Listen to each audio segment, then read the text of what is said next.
இப்பவும் நான் சொல்றேன், நீ பெருத்த அதிகாரம் கொண்டவர் தாங்க நீங்க எல்லாரும். நீ பரந்தூர் விமான நிலையத்தை கட்டி காட்டிரு, நான் பாத்துறேன். ஒன்னும் செய்ய முடியாது. இந்த பேசிக்கிட்டே வேணா இருக்கலாம்.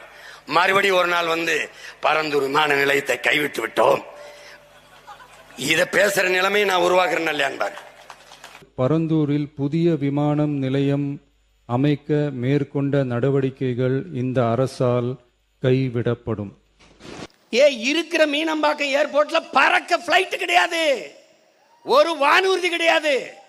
ஒரே ஒரு இண்டிகோ வச்சு ஒப்பேத்திக்கிட்டு இருக்க. ஒரே ஒரு இண்டிகோ. காலையில திருச்சிக்கு போனீங்கன்னா அடுத்த நாள் ராத்திரிக்கு வண்டியில அடுத்த நாள் காலையில தான் வர முடியும். No flight. அப்புறம் என்ன இதுக்கு 5000 ஏக்கர்ல ஏர்போர்ட்? அதுல நாசமா போறது 12 ஏரி, 17 குளங்கள், 11 குட்டைகள், 5 தாங்கல்கள். இவங்களுக்கு ஒன்னதான் நான் சொல்லுவேன், நானும் நாம் தமிழர் பிள்ளைகள்